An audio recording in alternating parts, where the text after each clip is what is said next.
Olá, graça e paz, tudo bom com você? Eu sou o pastor Daniel Carneiro, sou pastor da Igreja Presbiteriana em Jaboatão, Pernambuco, e eu quero trazer um estudo para o nosso crescimento no conhecimento da palavra do Senhor.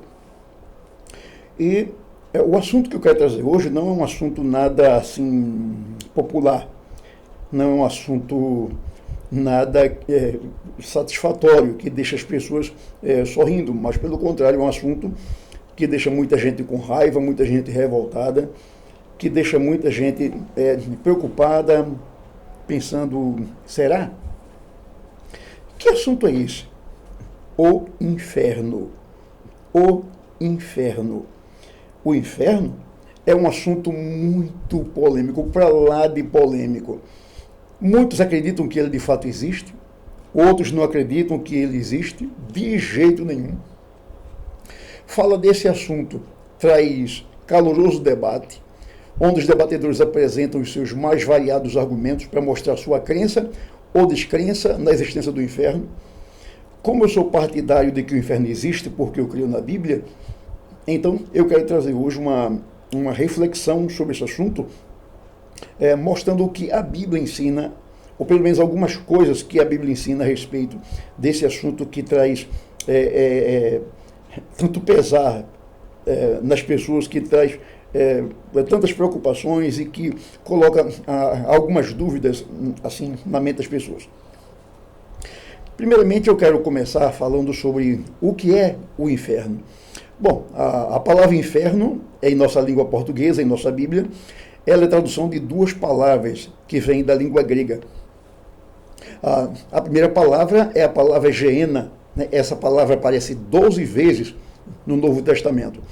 Por exemplo, Mateus capítulo 10, versículo 28, diz assim, não tem mais aqueles que matam o corpo e depois não podem fazer mais nada. Antes temei aquele que pode matar o corpo e jogar a alma no inferno. Isso está em Mateus 10, 28. A palavra inferno aí significa, no grego, é a palavra Geena.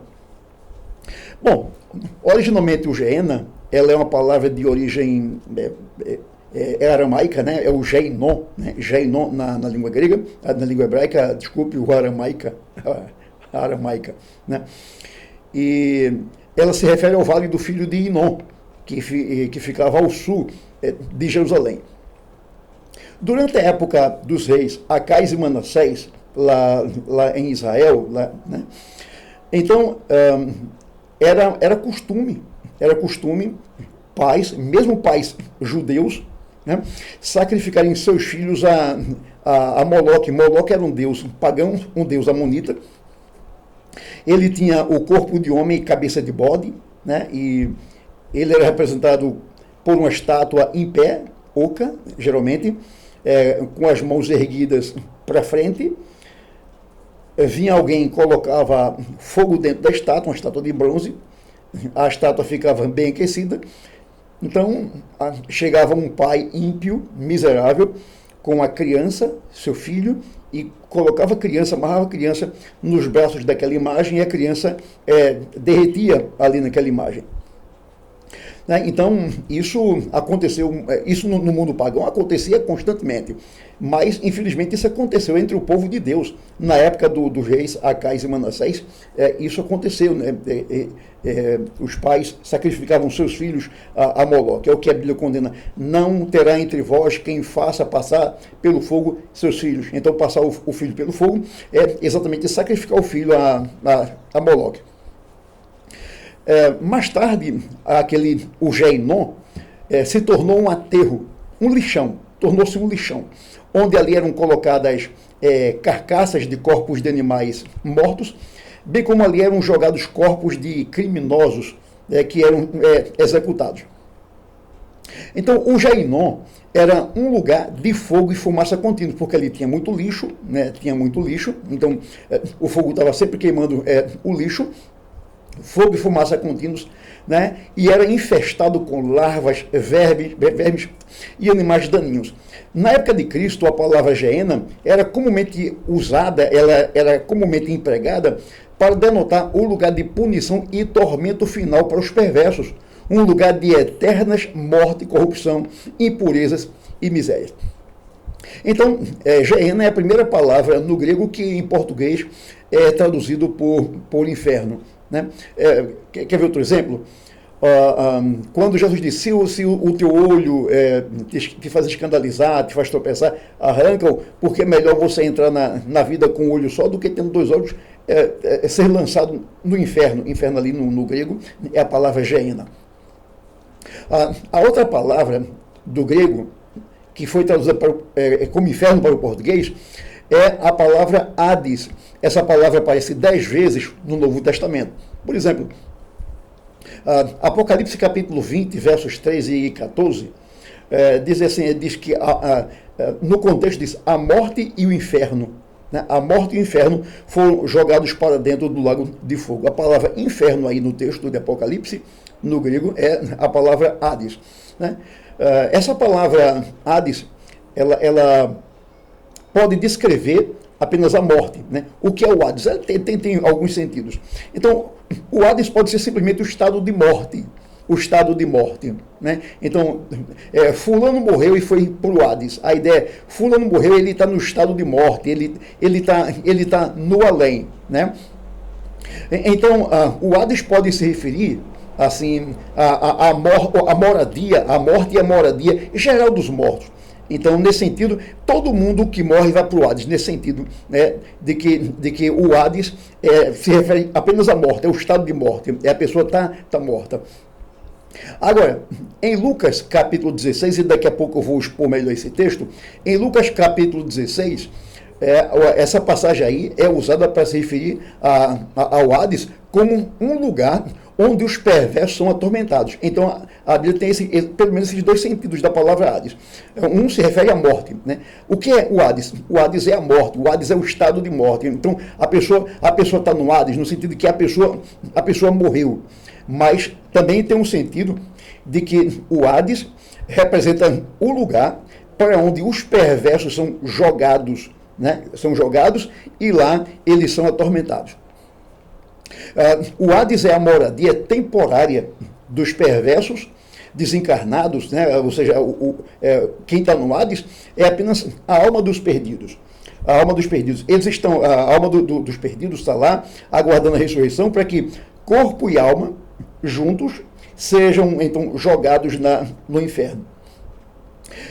Então, esse é o primeiro ponto que eu queria trazer para vocês, que a palavra inferno em português, ela é a tradução de pelo menos duas palavras do grego, Geena e Hades. Uma segunda questão que eu abordo com você aqui é a seguinte: o inferno realmente existe? Essa é uma pergunta que muita gente faz. O inferno realmente existe? E quando alguém me faz essa pergunta, e já me fizeram essa pergunta, e a minha resposta é a seguinte: se a Bíblia é verdadeira em tudo quanto ela afirma, então o inferno também deve ser verdadeiro. O inferno deve realmente existir. Porque a Bíblia fala muito a respeito do inferno. Muito. Então, se a Bíblia é verdadeira, quando fala da nossa condição pecaminosa, quando fala de Deus, da Trindade, do seu amor, quando fala da soberania do Senhor, da criação dos céus e da terra por parte de Deus, se ela é verdadeira em tudo quanto ela fala, por que ela seria menos verdadeira ou seria falsa quando fala a respeito do inferno? Então, quando alguém me pergunta assim, o inferno realmente existe? Eu digo assim, amigo, pelo menos a Bíblia diz que ele existe. E como eu acredito que tudo que ela ensina é a verdade, tudo que ela ensina é verdadeiro, então certamente eu entendo que o inferno existe. Realmente ele existe. A pessoa pode dar qualquer interpretação que quiser ao inferno, pode achar que o inferno é sepultura, pode achar que o inferno é apenas um estado de espírito, quando pessoas dizem assim, minha vida é o inferno, ou minha vida está o inferno, ai que inferno nessa casa. A pessoa pode achar que o inferno é isso aí. Né? Então ela pode dar a interpretação que ela quiser do inferno, mas ela não pode negar o fato de que a Bíblia ensina que existe o inferno como lugar de punição para aqueles que partem dessa vida sem Cristo. Então, se o inferno não é real, então devemos riscar todas as passagens da Bíblia que falam sobre ele. E são muitas e muitas e muitas e muitas e muitas passagens da Bíblia que falam sobre o inferno. Bom, se o inferno existe, como ele é. Como é o inferno? Eu respondo essa pergunta dizendo que, a grosso modo, a Bíblia descreve o inferno como um lugar de fogo, fumaça, trevas, tormento, choro e ranger de dentes. É assim que a Bíblia descreve o inferno, né? E olha que isso não toca na profundidade do que é o inferno. O inferno é muito mais do que isso. Eu falei para você que anteriormente que eu ia trabalhar melhor a passagem de Lucas, capítulo 16, onde Jesus fala do inferno como sendo de fato um lugar de tormento, né? Então, alguém pode... essa passagem fala do rico e do Lázaro, da vida e da morte deles. Alguém pode olhar para essa passagem que nós citamos e dizer assim, mas isso é uma parábola. E daí que seja uma parábola? Porque é uma parábola a mensagem menos real? Porque é uma parábola a mensagem menos verdadeira? Porque é uma parábola, então a mensagem é falsa? E daí que seja uma parábola? Parábola era um recurso que Jesus usava sempre, né? Através das observações das realidades da vida, e então ele extraía lições de cunho espiritual e eterno. Então, as parábolas foram usadas por Jesus para ensinar verdades eternas, verdades espirituais. Então, não é porque é parábola que é menos verdade o que Jesus ensina nessa passagem de Lucas 16. Então, eu quero chamar a atenção de vocês para os versos 23 e 24, primeiramente. Vamos lá, 23 ao 26. Versos 23 ao 26. No inferno, o rico, estando em tormentos, levantou os olhos e viu ao longe Abraão e Lázaro no seu seio. Então, clamando, disse: Pai Abraão, tem misericórdia de mim, e manda a Lázaro que molhe em água a ponta do dedo e me refresque a língua, porque estou atormentado nesta chama. Disse, porém, Abraão: Filho, lembra-te de que recebeste os teus bens em tua vida, e Lázaro igualmente os males. Agora, porém, aqui ele está consolado, tu em tormentos. E, além de tudo, está posto um grande abismo entre nós e vós, de sorte que os que querem passar daqui para vós outros não podem, nem os de lá passar para nós. Como eu disse lá em cima, a palavra inferno aqui, que diz que o rico no inferno estando em tormentos, a palavra inferno aqui no grego é a palavra Hades, né? Então, para o rico no inferno, até uma gota d'água fresca teria sido bem-vinda, né? Veja que ele pede que Abraão envie Lázaro, para que Lázaro molhe a ponta do seu dedo em água e passe na língua do rico. Por quê? Porque ele disse: eu estou atormentado nesta chama. Então, até mesmo uma gota d'água fria seria bem-vinda para aquele rico que estava vivendo momentos de horror, momentos de tormento. E o texto aqui diz que Abraão negou dar alívio que o rico estava pedindo. Ele diz que o homem rico havia vivido em função das coisas boas da terra e experimentou grandes bênçãos temporais. O rico já havia recebido sua recompensa. Então, ele diz que o rico traçou o próprio destino ao deixar Deus de fora de sua vida, e naquele momento seu destino não poderia ser mudado. Então, o rico viveu uma vida sem Deus. Viveu uma vida sem Deus. Há um pensamento que diz que no dia do juízo, o Senhor vai dizer assim para o ímpio: você escolheu viver a vida sem mim, então sem mim você viverá.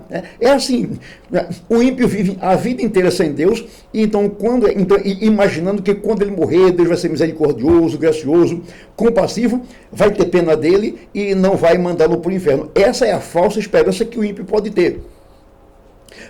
A Bíblia não dá nenhuma esperança de salvação para o homem depois da morte. O lugar e o momento que o homem tem para se arrepender dos seus pecados, se voltar para Deus, confessar Jesus com sua boca, crer nele com o seu coração, é enquanto ele vive nessa vida. Porque depois que ele morre, Hebreus 9:27 diz: segue-se o juízo. O que aguarda o homem agora é o juízo. Então não há esperança de salvação para o homem depois que ele morre. Então veja que o homem rico escolheu viver uma vida sem Deus, ele não levou Deus a sério, e agora ele morre e tem exatamente aquilo que ele escolheu. Ele escolheu viver uma vida sem Deus, então sem Deus agora ele viverá eternamente no tormento do inferno. Um detalhe sobre o inferno, meus irmãos, de acordo com essa passagem aqui, é que, veja, O rico pede assim, Abraão, pai Abraão, manda Lázaro molhar o seu dedo e me refrescar aqui na minha língua, porque eu estou atormentado. E Abraão negou. Né? Abraão disse que não ia mandar Lázaro fazer isso aí. Qual é a lição que a gente tira daqui? Qual é a aplicação que a gente tira daqui? É que o inferno não é um lugar de satisfação. No inferno os pecadores terão desejos sensuais. No inferno, o incrédulo terá desejo de pecar e continuará pecando. No inferno, o incrédulo terá desejo de prostituição, de fumo, de bebida, terá desejos pecaminosos. Mas nenhum desses desejos será satisfeito, porque o inferno não é lugar de satisfação, o inferno não é lugar de compaixão, não é lugar de satisfação, o inferno é lugar de sofrimento, de tormento. O inferno não é um hospital para enfermos, mas o inferno é uma prisão para condenados. O inferno é um lugar de tormento e de solidão. O inferno não é um lugar no qual cada pecador se diverte fazendo as mesmas coisas que costumava fazer aqui na terra. Pessoas zombam do inferno hoje, dizendo assim, eu quero ir para o inferno, quando eu morrer eu quero ir para o inferno. Porque quem é que vai estar no céu? Aqueles velhinhos e aquelas velhinhas, e até mesmo aqueles jovens arcaicos, com mentalidade velha, que passavam pela frente da minha casa e iam para a igreja cantar glória, glória, aleluia. Eles aqui estarão lá no céu. Eu quero lá estar na companhia deles. Eu quero estar na companhia, eu quero estar no inferno, porque no inferno eu vou estar na companhia da banda tal, da cantora tal, do cantor tal. O inferno vai ter festa. Então eles brincam com o inferno, eles zombam, ridicularizam do inferno. Se eu fosse eles, não faria isso. O inferno não é lugar de diversão. O inferno não é lugar de satisfação. O inferno é lugar de tormento, de sofrimento. O inferno é um lugar onde os condenados estarão presos e em sofrimento para toda a vida, para toda a eternidade. Um outro ponto aqui é: como pode um Deus de amor permitir um sofrimento eterno em um lugar como o inferno? Essa é uma questão que algumas pessoas também levantam. Como pode um Deus de amor? Tem até uns que dizem assim, como é que pode um Deus de amor mandar seus filhos para o inferno? Epa! Quem foi que disse que Deus manda seus filhos para o inferno? Quem foi que disse que aqueles que estão do inferno são filhos de Deus? Não são. São filhos do maligno. A Bíblia diz que há os filhos de Deus e há os filhos do maligno. Isso está claro na Bíblia. O próprio Jesus, quando estava debatendo com os judeus, que disseram, nós temos um pai que é Deus, judeus religiosos, zelosos pela religião, aparentemente piedosos, nós temos um pai que é Deus. Jesus disse, vós tendes por pai o diabo. Lá em 1 João capítulo 3, João diz, nisto se manifestam os filhos de Deus e os filhos do maligno. Então, amigo, nem todo mundo é filho de Deus. Aqueles que estão no inferno são filhos do maligno. Quem é filho de Deus? Apenas aquele que pela fé recebeu Jesus como Senhor e Salvador da vida deles. Apenas. O apóstolo João, no capítulo 1, 12, diz, mas a todos quantos o receberam, deles o poder de serem feitos filhos de Deus. Filhos de Deus são apenas aqueles que se voltaram para Deus e disseram assim, ó Deus, eu sou um pecador terrível, eu sou miserável, eu estou caminhando para a perdição, eu sou teu inimigo, estou longe do Senhor, eu sou rebelde contra o Senhor, eu não sujeito minha vontade à vontade do Senhor, eu reconheço isso e me arrependo dos meus pecados, eu me converto dos meus maus caminhos e peço que tu sejas propício a mim, pecador. Aí Deus recebe este como seu filho, porque ele reconheceu que era pecador e buscou a solução do seu problema em Deus, se reconciliando com Deus através de Jesus Cristo. Nem todo mundo reconhece seus pecados, nem todo mundo confessa seus pecados a Deus, nem todo mundo se reconcilia com Deus através de Jesus Cristo, nem todo mundo, ainda que diga assim, não, Jesus mora no meu coração, nem todo mundo que diz isso está falando a verdade, está vivendo a verdade. Quando o pecador se arrepende e é reconciliado com Deus através de Jesus, o lugar dele é o céu, não é o inferno. Então, aqueles que estão no inferno não são filhos de Deus. Nenhum deles jamais recebeu Jesus pela fé. Os que estão no inferno. Tem até gente na igreja que, infelizmente, não é filho de Deus. gente que está na igreja praticando atos religiosos, cantando, até orando, ouvindo a pregação, mas são pessoas que ainda de fato não estão reconciliadas com Deus através de Jesus Cristo. Apenas se acostumaram com atos religiosos, somente, mas não tem nenhuma relação com Deus, nenhuma comunhão com Deus. Então, Deus não manda seus filhos para o inferno, ele manda seus inimigos para o inferno. Mas como pode um Deus de amor permitir um sofrimento eterno em um lugar como o inferno? Primeiro, dizer que Deus é amor é uma meia verdade. Não é uma verdade inteira. Porque de fato a Bíblia diz que Deus é amor. Mas Deus é apenas amor? A Bíblia descreve Deus apenas como sendo amor? Não. Dizer que Deus é amor é apenas dizer alguma coisa a respeito de Deus, mas não tudo a respeito de Deus. A Bíblia diz que Deus é amor, que Deus é justo e que Deus é verdadeiro, né? E que Deus é santo e como tal ele se ira com o pecador que peca, que está longe dele, que se rebela contra ele, que dá as costas para ele e que não se arrepende dos seus pecados. Deus se ira e está irado com eles. Então, Deus não é somente amor, Deus é justo, Deus é verdadeiro, né? E veja mais, quem faz esse tipo de pergunta, como pode um Deus de amor permitir um sofrimento eterno? Quem faz esse tipo de pergunta revela a falta de entendimento do amor de Deus, ou revela a falta de entendimento da perversidade do pecado. As pessoas não entendem que, primeiro, o amor de Deus é santo.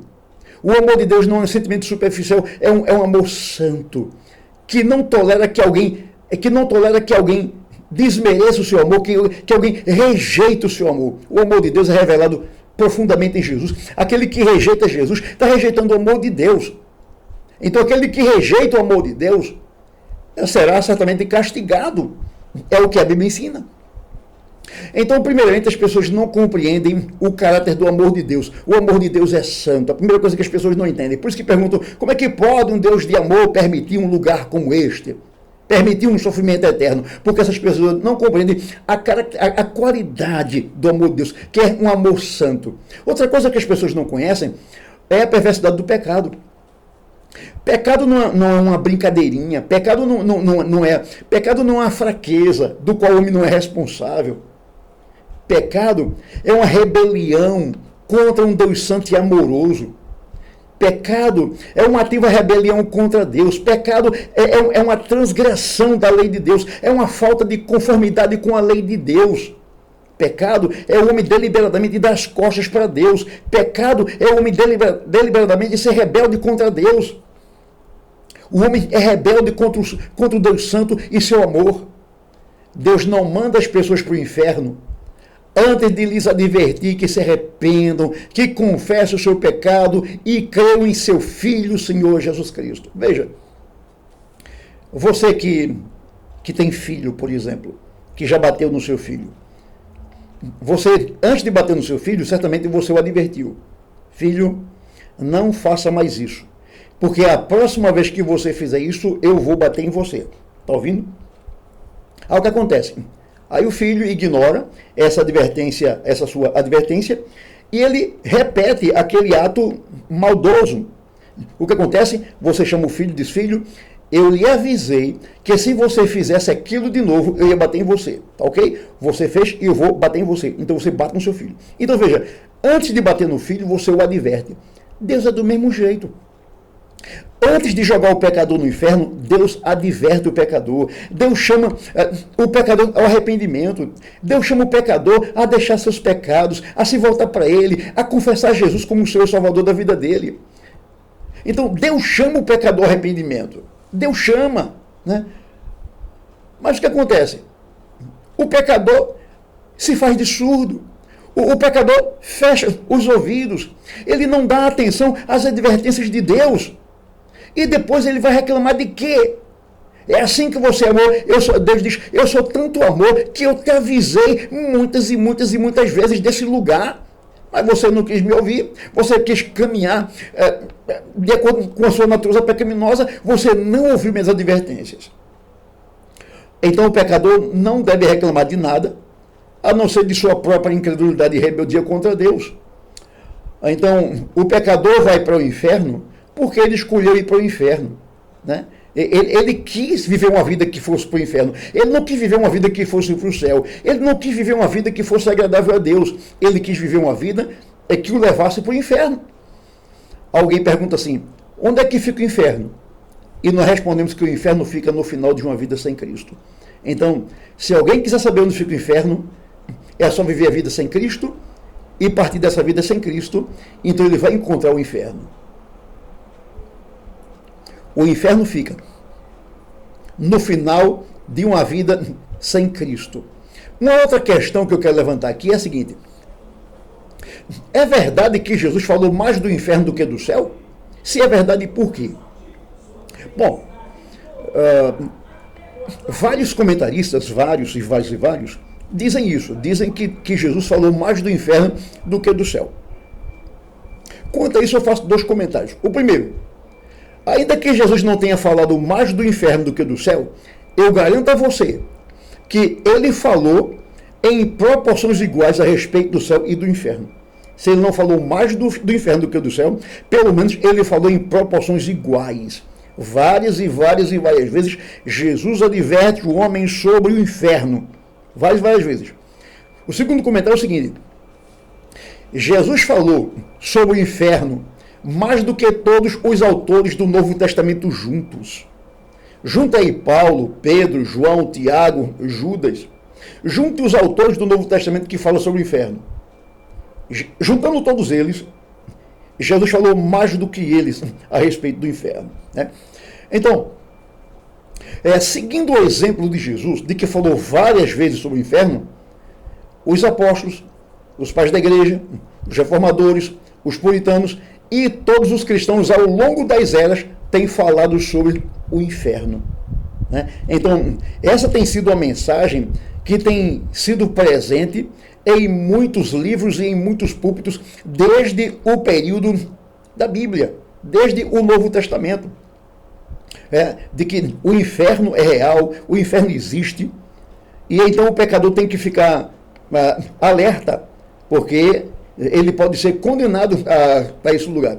Por que foi que Jesus falou tanto do inferno? Eu entendo que ele falou tanto do inferno para mostrar como o pecado é perverso aos olhos de um Deus santo, justo e verdadeiro, né?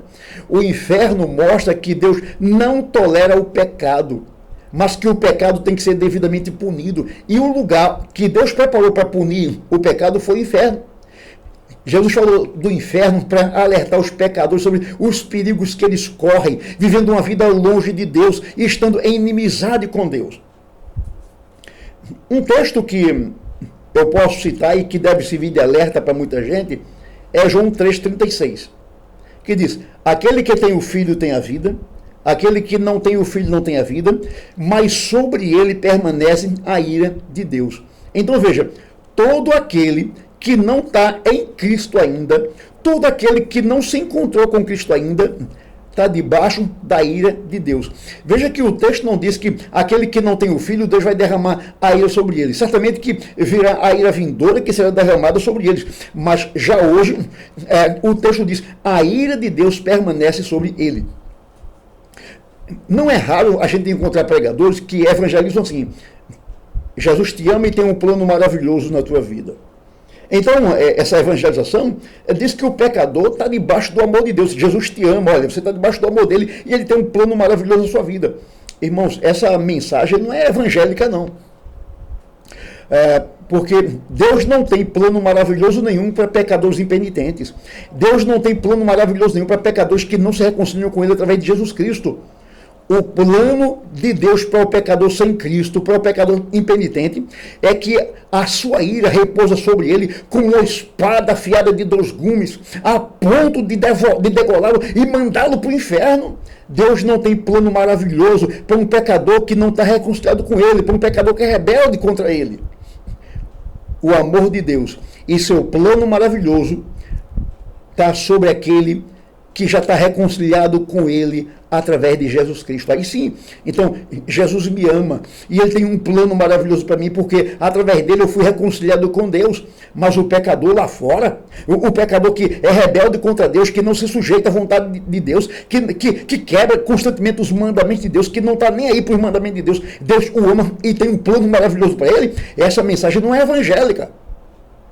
Essa mensagem é invenção dos pregadores dos nossos dias. O amor de Deus, esse é o plano maravilhoso, é para aquele que está reconciliado com ele através de Jesus Cristo. Que plano maravilhoso, se o pecador morrer, ele vai para o inferno. Bom, eu quero concluir essa nossa reflexão deixando uma mensagem para você que está me ouvindo, me assistindo, que talvez não creia no inferno. Eu digo para você que você tenha cuidado. Tenha cuidado. Se você acha que o inferno não existe, tenha cuidado. Veja, se Jesus levou a sério o inferno, a ponto de falar tanto dele, eu penso que você também deveria levar o inferno muito a sério. O inferno será a morada final e eterna de todo aquele que parte dessa vida sem ter confessado Jesus como Senhor e Salvador. Jesus disse que aquele que me confessar diante dos homens, também eu o confessarei diante de meu Pai que está nos céus. E aquele que me negar diante dos homens, também eu negarei diante de meu Pai que está nos céus. Então, o que é que vai acontecer com você, meu amigo? No dia do juízo, Jesus vai confessar o teu nome diante do seu Pai? Ou ele vai negar o teu nome diante do seu Pai? Pense nisso hoje, pense nisso agora. Pense que o inferno é a manifestação da ira santa de um Deus santo. E o apóstolo Paulo diz que somente Jesus nos livra dessa ira. Portanto, meu amigo, arrependa-se dos seus pecados e receba pela fé a Cristo como teu Senhor e Salvador, e você será salvo da ira vindoura. Medite nessa mensagem. Medite em tudo quanto você ouviu e tome a decisão ao lado de Cristo. Deus te abençoe, em nome de Jesus. Amém.